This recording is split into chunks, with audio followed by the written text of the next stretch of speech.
प्रतियोगी परीक्षाओं की सफलता के लिए प्रयासरत सभी अभ्यर्थियों का अपने इस YouTube चैनल में हार्दिक स्वागत। साथियों, हिंदी व्याकरण के इस चतुर्थ अभ्यास प्रश्न पत्र में हिंदी के महत्वपूर्ण बिंदुओं पर आधारित प्रश्न आपके समक्ष प्रस्तुत होंगे और इस प्रश्न पत्र में कुल 50 प्रश्न शामिल हैं और प्रश्नों के उत्तर आपको ध्यानपूर्वक बताने हैं। प्रत्येक प्रश्न का एकदम सटीक उत्तर मेरे द्वारा बताया जाएगा और वीडियो के अंत में कमेंट करके आपको बताना है कि आपके 50 में से कुल कितने प्रश्न सही हुए हैं।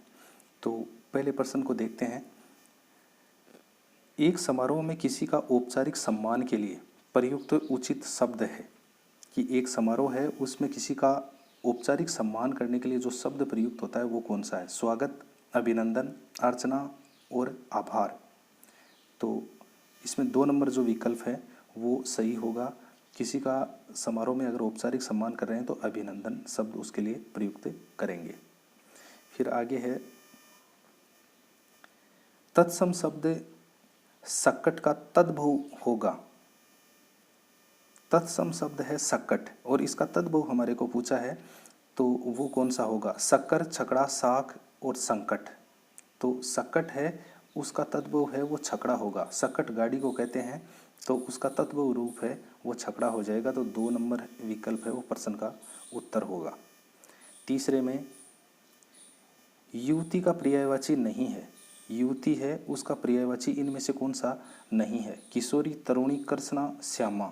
तो इसमें जो कृष्णा है वो नहीं है युवती का पर्यायवाची। तो 3 नंबर विकल्प ही प्रश्न का सही उत्तर हो जाएगा। चौथे में, असंगत विलोम युग्म का चयन कीजिए। नीचे कुछ विलोम युग्म दे रखे हैं और उनमें से जो असंगत है उसका हमारे को चयन करना है। साधर्म्य, वैधर्म्य, सुरीला, बेसुरा, सुधार, बिगाड़, सुकृति, असुकृति। तो इसमें जो 4 नंबर विकल्प है ये इस प्रश्न का उत्तर होगा। इसमें सुकृति की जगह असुकृति नहीं बल्कि सुकृति की जगह कुकृति होगा। सुकृति अच्छे काम, कुकृति बुरे काम।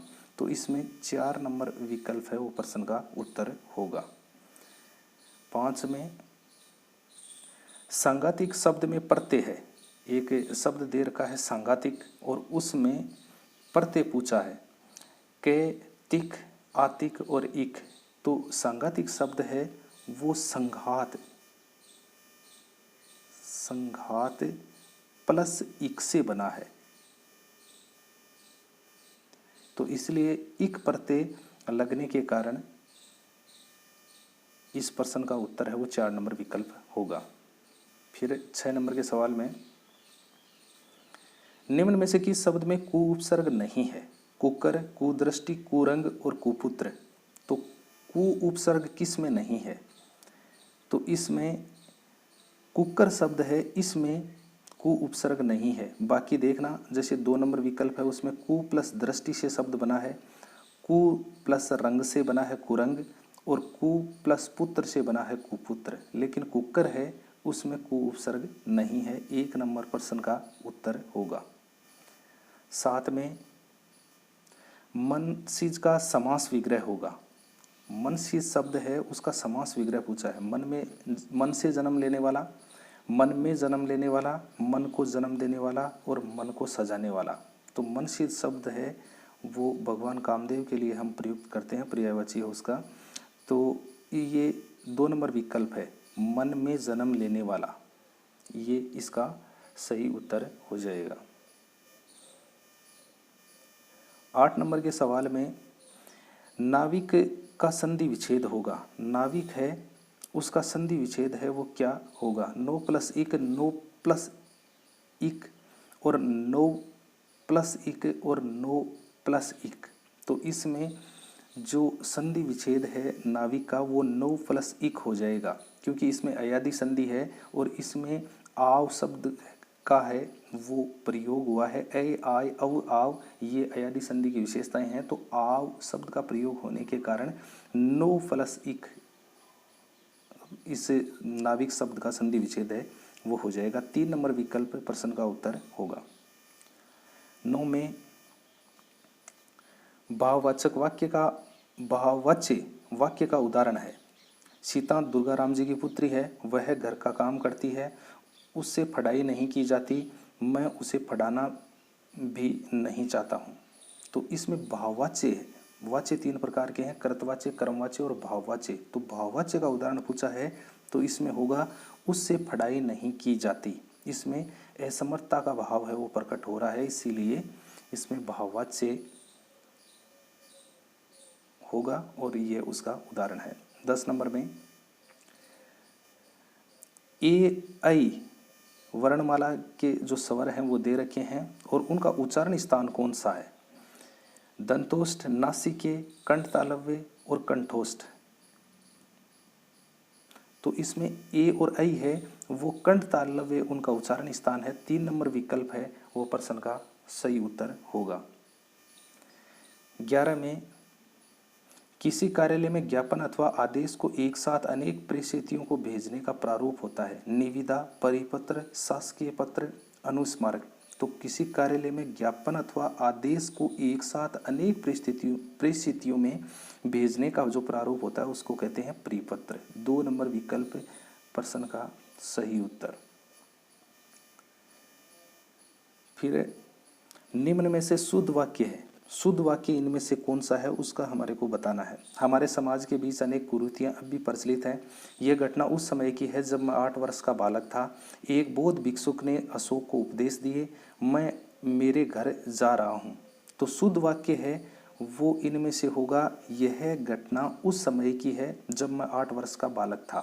तो 2 नंबर विकल्प तो इसका उत्तर हो जाएगा। बाकी इन तीनों में गलतियाँ ये है कि हमारे समाज के बीच अनेक कुरीतियाँ, तो इसमें हमारे समाज के बीच ये नहीं आएगा। यहाँ पर हमारे समाज में अनेक कुरीतियाँ अब भी प्रचलित हैं, तब ये शुद्ध होगा।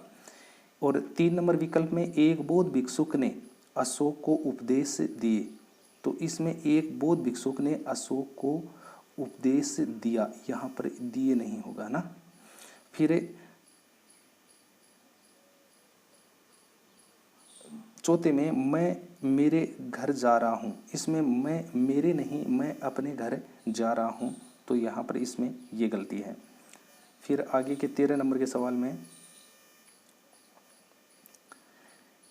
इनमें से किस विकल्प में सभी शब्द तत्सम है? सब शब्द हैं वो तत्सम कौन से हैं?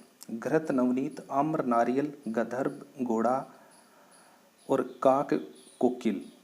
तो इसमें सभी शब्द जो तत्सम है वो एक तो घृत है, घृत का अर्थ होता है घी, नवनीत का अर्थ होता है मक्खन, तो ये तो इसमें उत्तर होगा 1 नंबर। बाकी जैसे देखते हैं 2 नंबर विकल्प को, तो उसमें आम्र तो तत्सम है, आम्र का तद्भव आम हो जाएगा, लेकिन नारियल है वो तद्भव शब्द है अपने आप में, और नारियल का तत्सम है वो नारिकेल होता है।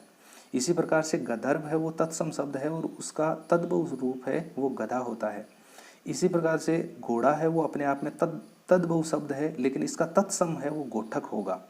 और चौथे विकल्प में जो काग है उसका ये तद्भव शब्द है, लेकिन इसी शब्द का जो तत्सम है वो काक होता है। और कोकिल अपने आप में तत्सम शब्द है और कोकिल का तद्भव शब्द है वो कोयल होता है। तो यहाँ पर जो 8 एक तरह से शब्द हैं वो साथियों आपके तैयार हो गए हैं, तो इनको एक बार से फिर से देखना है। फिर आगे इनमें से किस वर्ण का उच्चारण स्थान अन्य 3 वर्णों के उच्चारण स्थान से भिन्न है? कि किस वर्ण का जो उच्चारण स्थान है वो 3 अन्य वर्ण हैं उनके उच्चारण स्थान से भी भिन्न है। तय, थ, से और से। तो इसमें जो तय, थ और ये से, ये तो एक ही उच्चारण स्थान है, यानी कि तो ये तो दंते वर्ण है, लेकिन ये जो स है ये तालव्य वर्ण है, तालव्य। इसीलिए 3 नंबर विकल्प है ये इनमें से अलग हो जाएगा और यही प्रश्न का उत्तर होगा। 15 में किस वाक्य में द्विकर्मक क्रिया प्रयुक्त हुई है? कि एक वाक्य उसमें जो द्विकर्मक क्रिया है वो प्रयुक्त हुई है। लड़के ने अपने साथी को पुस्तक दी, वह दिन रात बहुत परिश्रम करता है, उसने एक रोचक कहानी पढ़ी, मैंने दुकान से फल खरीदे। तो इसमें द्विकर्मक क्रिया है वो होगी लड़के ने अपने साथी को पुस्तक दी, लड़का है वो पुस्तक देता है अपने साथी को, तो यहाँ पर द्विकर्मक क्रिया है वो इस वाक्य में प्रयुक्त हुई है। 1 नंबर विकल्प प्रश्न का उत्तर होगा। आगे 16 में निम्नलिखित में से देशज शब्द है, देशज शब्दों के उद्भव के आधार पर, उनकी उत्पत्ति के आधार पर 4 प्रकार के शब्द होते हैं, तत्सम, तद्भव, देशज और विदेशी शब्द। तो हमारे को देशज शब्द बताना है, जो देसी भाषा यानी स्थानीय भाषाओं से जो शब्द आ जाते हैं उनको देशज शब्द कहते हैं। तो वो इनमें से कौन सा है? चूल्हा, कड़ा है, आग और ठेठ। तो इसमें जो ठेठ शब्द है वो देशज है, इसीलिए 4 नंबर विकल्प प्रश्न का उत्तर होगा। 17 में कौन सा शब्द शुद्ध है? एक शब्द दे रखा है उत्तरोत्तर, और उसमें से इनमें से कौन सा शब्द है वो शुद्ध है, उसका हमारे को बताना है। तो इसमें विकल्प नंबर 1 है, वो ही उत्तरोत्तर एकदम से शुद्ध और सटीक है, शुद्ध सही है। 18 में स्वयं के प्रति अरुचि का भाव प्रकट करने वाला उपयुक्त शब्द है। स्वयं के प्रति अगर अरुचि का भाव प्रकट होता है तो उसको हम एक शब्द में क्या कहेंगे? क्षोभ, व्रीड़ा, गलानी, लज्जा। तो उसको हम गलानी के नाम से पुकारेंगे। 3 नंबर विकल्प है वो इस प्रश्न का उत्तर होगा। आगे 19 में दिया है कि निम्नलिखित में से सही विलोम शब्द युगम है। सही विलोम शब्द युगम कौन सा इनमें से है? आदर्थ, समादर्थ, आमिष, सामिष, विज्ञ, अभिज्ञ और सुकर और दुष्कर। तो सही है वो सुकर है, उसका उल्टा दुष्कर होता है। सुकर जो आसानी से प्राप्त हो सके, दुष्कर जो प्राप्त करने में बहुत कठिनाई हो। तो इसीलिए 4 नंबर विकल्प इसका उत्तर होगा। आदर्थ का उल्टा अनादर्थ होता है। और विकल्प 2 में आमिष है, आमिष का अर्थ होता है जो मांस खाता हो, और इसका ठीक उल्टा है वो निरामिष हो जाएगा। और विज्ञ शब्द विद्वान के लिए है, और अज्ञ शब्द है वो मूर्ख के लिए प्रयुक्त होता है। तो इस प्रश्न में 4 नंबर विकल्प है वो सही विलोम शब्द युग्म है। फिर 20 में किस वाक्य में मध्यम पुरुष का प्रयोग हुआ है? मध्यम पुरुष का प्रयोग इनमें से किस वाक्य में हुआ है? उत्तम पुरुष, मध्यम पुरुष और अन्य पुरुषवाचक जो होते हैं, इस प्रकार के 3 टाइप के प्रकार हैं। तो इनमें से मध्यम पुरुष का जो प्रयोग है वो कहाँ हुआ है? मेरा आना संभव नहीं है, आप आगे आ जाएं, उन्होंने बहुत हुड़दंग मचाया, उसमें धैर्य नहीं है। तो इसमें जो आप शब्द है वो मध्यम पुरुषवाचक सर्वनाम के अंतर्गत आता है। तो इसमें 2 नंबर विकल्प है वो प्रश्न का उत्तर होगा, क्योंकि उसमें मध्यम पुरुषवाचक सर्वनाम का प्रयोग हुआ है। 21 में है एक अंग्रेजी का शब्द दे रखा है, परजुरी का हिंदी पारिभाषिक है कि इस शब्द का हिंदी में क्या अर्थ है? सच्ची गवाही, शपथ भंग, विधिक निर्णय, अभिशाप से। तो परजुरी का अर्थ होता है शपथ भंग। 2 नंबर विकल्प है वो प्रश्न का सही उत्तर होगा। फिर 22 में निम्नलिखित में से उपसर्ग रहित शब्द है कि कौन से में उपसर्ग है वो नहीं है, वो हमारे को बताना है। आरंभ, आकार, आधुनिक और आकर्षण। तो इसमें आरंभ है उसमें तो आ प्लस रंभ से ये शब्द बना है। आकार है इसमें भी आ प्लस कार से बना है।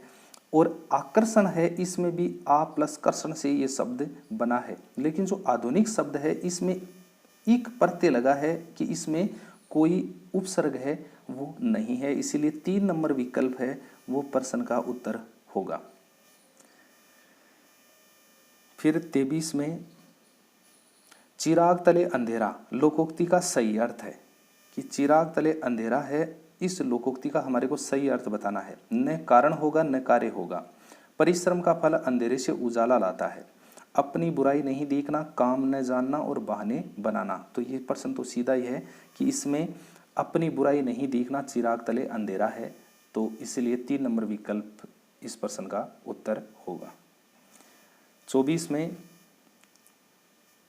एक प्रश्न दिया है कि कलई खुलना मुहावरे का सही वाक्य में प्रयोग है। कलई खुलना है, कलई खुलना वैसे भेद खुलना या राज खुलना, रहस्य खुल जाना उसका अर्थ होता है, लेकिन यहाँ पर ये पूछा है कि मुहावरे का सही वाक्य में प्रयोग कहाँ हुआ है। पीतल के बर्तनों पर कलई खुलती है, कलई खुलने से बर्तनों पर चमक आ जाती है और दोनों में इतना प्रेम है कि एक दूसरे की कलई खोलते हैं, और उसने नेताजी की कलई खोल दी। तो इसमें 4 नंबर जो विकल्प है उसने नेताजी की कलई खोल दी, ये इस प्रश्न का उत्तर होगा कि नेताजी है उनकी पोल खोल दी गई। तो इसीलिए ये 4 नंबर विकल्प इसका उत्तर होगा। 25 में मानसिक प्रतिकूलताओं से उत्पन्न गहरा दुख के लिए प्रयुक्त सार्थक शब्द है पीड़ा, कष्ट, यातना और यंत्रणा। मानसिक प्रतिकूलताओं से गहरे उत्पन्न दुख को कहते हैं यंत्रणा। 4 नंबर विकल्प है वो इस प्रश्न का सही उत्तर होगा। 26 में डीट और ढीठ का अर्थ होता है, 2 शब्द दे रखे हैं और दोनों शब्दों का हमारे को अर्थ इनमें से बताना है। नजर बेशरम, डगर रास्ता निठल्ला, नजर फालतू, मक्खन और फसू। तो एक डीठ है उसका अर्थ होता है नजर और दूसरे आगे का जो ढीठ लिखा हुआ है वो बेशरम है। तो 1 नंबर विकल्प है वो इस प्रश्न का उत्तर होगा। आगे 27 में निपुण का पर्यायवाची शब्द नहीं है। निपुण एक शब्द दे रखा है और उसका पर्यायवाची शब्द है वो कौन सा नहीं है। कलाकार, दक्ष, प्रवीण और कुशल। तो इसमें कलाकार है वो निपुण का पर्यायवाची नहीं है, बाकी प्रवीण, दक्ष और कुशल हैं, ये तीनों निपुण के पर्यायवाची हैं। तो 1 नंबर विकल्प है वो इस प्रश्न का सही उत्तर हो जाएगा। तो साथियों, अगर आप कोई भी किसी भी प्रकार की प्रतियोगी परीक्षा की अगर तैयारी कर रहे हैं तो आपके लिए अपने इस चैनल पर अन्य वीडियो हैं वो भी अपलोड किए गए हैं। आप चैनल पर अवश्य जाएं और वहाँ पर देखें, विभिन्न विषयों के जो वीडियो हैं वो अपलोड किए गए हैं, आप उनको देख सकते हैं और अपनी तैयारी में काफ़ी महत्वपूर्ण जो वीडियो हैं वो आपके लिए साबित होंगे। तो आप उनका अवश्य अवलोकन जरूर करें। फिर 28 में है असंगत विलोम युग्म है कलुषित, निष्कलुष, शुक्ल, कृष्ण, विख्यात, गुमनाम, कृतज्ञ, कृत, घन। तो विलोम युग्म है वो इनमें से कौन सा गलत है। तो कलुषित निष्कलुष है ये तो सही है 1 नंबर विकल्प, और शुक्ल का उल्टा कृष्ण होता है ये भी सही है, और कृतज्ञ है उसका उल्टा कृत घन होता है ये भी सही है। लेकिन विख्यात है उसका उल्टा कुख्यात होता है, गुमनाम नहीं। तो यहाँ पर 3 नंबर विकल्प है वो प्रश्न का उत्तर होगा। 29 में मर्मांतक एक शब्द दे रखा है और उसका हमारे को संधि विच्छेद है वो करना है। मर्मा प्लस अंतक, मर्म प्लस तक, मर्म प्लस अंतक और मर्मांत प्लस अक। तो यहाँ पर जो मर्मांतक शब्द है उसका जो संधि विच्छेद है वो होगा मर्म प्लस अंतक। ये 3 नंबर विकल्प है वो प्रश्न का सही उत्तर होगा। 30 में परलोक गमन का समास विग्रह होगा। परलोक गमन इसका समास विग्रह है वो क्या होगा। परलोक के लिए गमन, परलोक में गमन, परलोक को गमन और परलोक से गमन। तो परलोक गमन है उसमें होगा परलोक को गमन। 3 नंबर विकल्प प्रश्न का सही उत्तर। फिर 31 में महाप्राण ध्वनि युग्म कौन सा है, कि कौन सा जो ध्वनि युग्म है वो महाप्राण है। अल्पप्राण और महाप्राण जो वर्ण हैं उनको हम विभाजित करते हैं उनकी उच्चारण की अवधि के आधार पर। तो महाप्राण वर्ण है वो इनमें से कौन से हैं। तो खे, घे, ठे, अणे, बे, भे और कै, खे। तो इसमें खे और घे हैं कि प्रत्येक वर्णमाला के प्रत्येक चरण होता है उसका दूसरा और चौथा वर्ण होता है वो महाप्राण होता है। तो कै जो पंक्ति है, कैसे लेकर अड़ तक जो पंक्ति है उसमें दूसरा और जो चौथा वर्ण है वो इसमें आया है, ख और घ है। तो ये वर्ण हैं ये महाप्राण ध्वनि के अंतर्गत माने जाएंगे। फिर 32 में आंजनेय में मूल शब्द है। आंजनेय एक शब्द दे रखा है और उसका मूल शब्द पूछा है कि अगर इसको अलग करेंगे, इसका जैसे विच्छेद करें तो मूल शब्द क्या निकल कर आएगा। अंजनी, अंजिन, अंजन, अंजने और अंजनी। तो इसमें अगर इसका हम विच्छेद करें तो अंजनी प्लस ए ऐसे होगा। तो इसमें 4 नंबर जो विकल्प है वो प्रश्न का सही उत्तर माना जाएगा। 33 में पर्यायवाची शब्द की दृष्टि से बेमेल है, कि कुछ पर्यायवाची दे रखे हैं और उनमें से एक शब्द है वो बेमेल है। 3 तो सही है उनमें से लेकिन एक उनमें गलत है। सव्यसाची, गांडीवधारी, गुड़ाकेश, शंभु। तो इसमें सव्यसाची, गांडीवधारी और शंभु जो गुड़ाकेश है वो तो अर्जुन के पर्यायवाची हैं, लेकिन ये जो चौथा शंभू दे रखा है ये शिव जी का पर्यायवाची है, इसीलिए 4 नंबर विकल्प है ये इसमें से गलत है और यही प्रश्न का उत्तर होगा।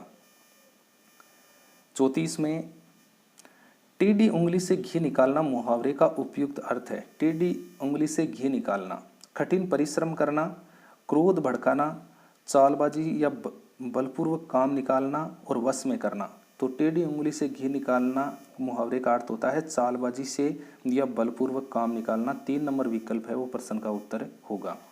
फिर 35 में एक शब्द दे रखा है डेपुटेशन के लिए उपयुक्त हिंदी शब्द होगा।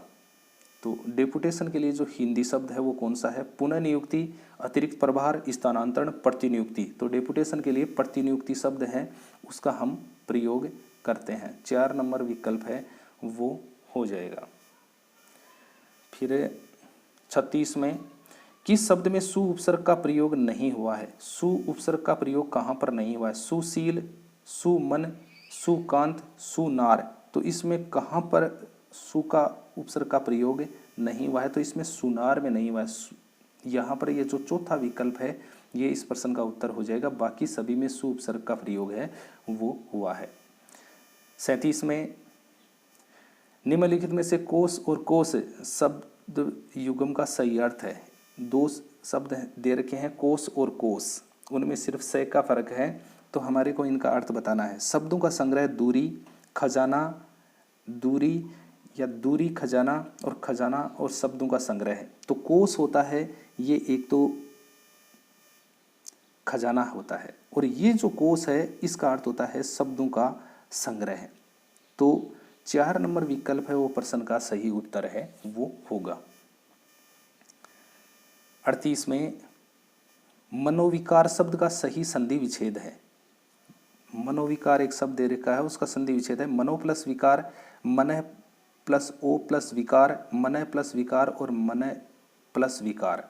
तो इसमें मन प्लस विकार है वो हो जाएगा और इसमें विसर्ग संधि का प्रयोग हुआ है।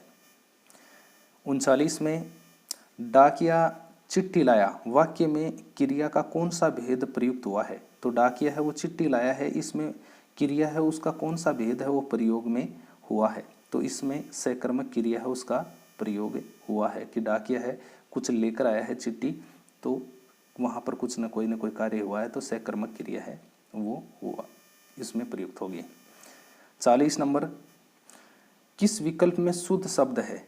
कि 4 शब्द दे रखे हैं। एक शब्द है स्वाति नाम का और उसको अलग अलग प्रकार से मात्राओं के आधार पर और लिखने के आधार पर उसको परिवर्तित किया गया है, और हमारे को ये बताना है कि इनमें से शुद्ध शब्द है वो कौन सा है।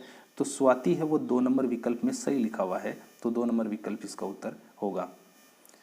आगे 41 में यह पुष्प बड़ा सुंदर है वाक्य में अशुद्धि है। यह पुष्प बड़ा सुंदर है, इसमें किस प्रकार की अशुद्धि है? विशेषण संबंधी, क्रिया संबंधी, संज्ञा संबंधी, सर्वनाम संबंधी। तो इसमें विशेषण संबंधी अशुद्धि है कि यह पुष्प बड़ा, यह पुष्प बड़ा की जगह बहुत आएगा तब जाकर ये वाक्य है ये शुद्ध होगा, इसलिए इसमें बड़ा शब्द आ जाने के कारण विशेषण संबंधी अशुद्धि है वो हो गई थी, इसलिए 1 नंबर विकल्प है वो इसका उत्तर होगा। आगे 42 में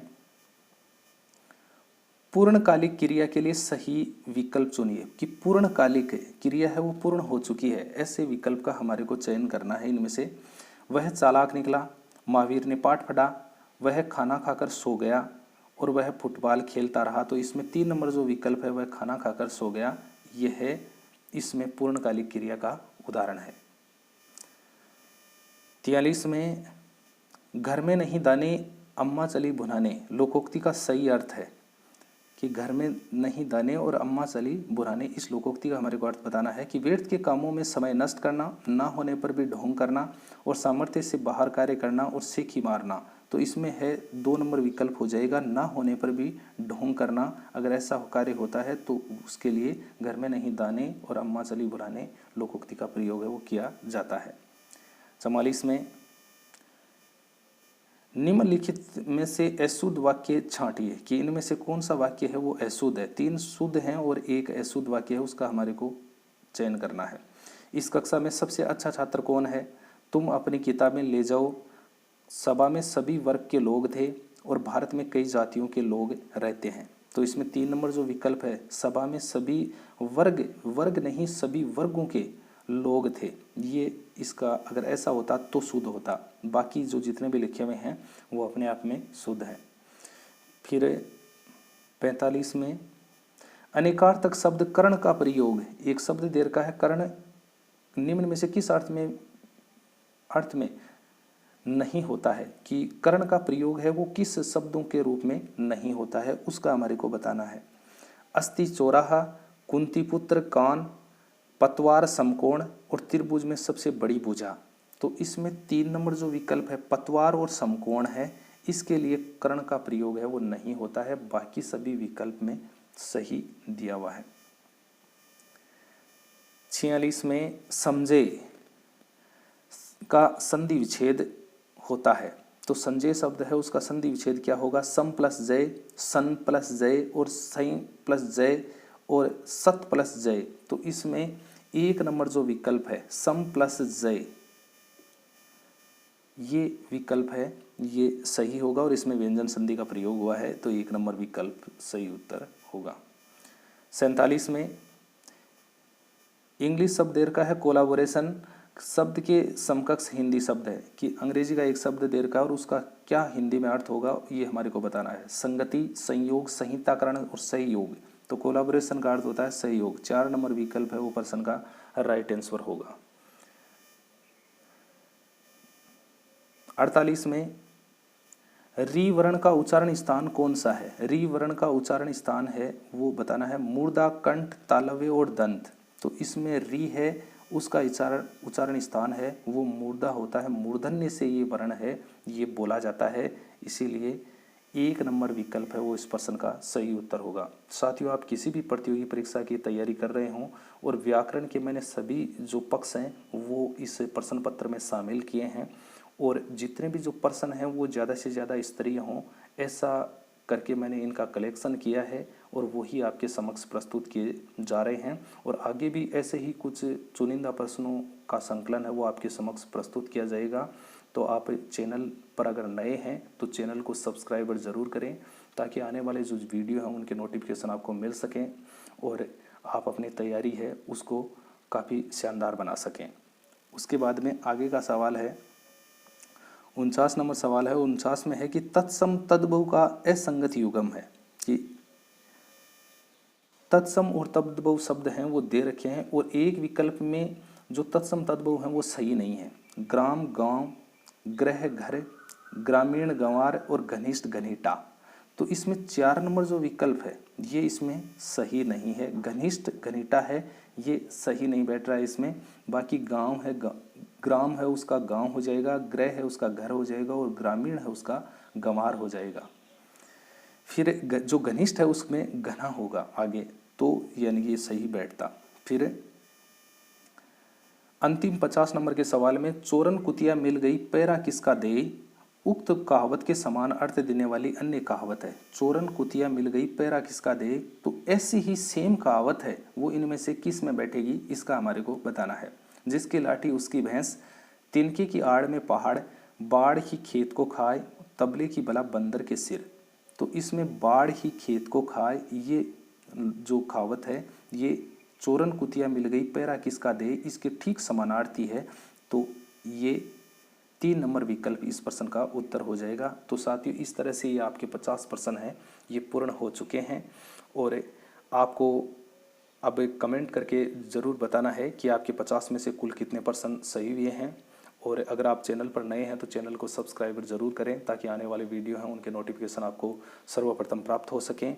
और ऐसे ही अनेक विषयों के अलग अलग जो विषय हैं उनके जो प्रश्नों के जो कलेक्शन हैं वो आपके साथ समय समय पर प्रस्तुत होते रहेंगे और आप अपनी तैयारी है उसको काफ़ी शानदार बनाएं, ताकि आने वाली प्रतियोगी परीक्षाएं हैं उनमें आपको सफलता प्राप्त हो सके।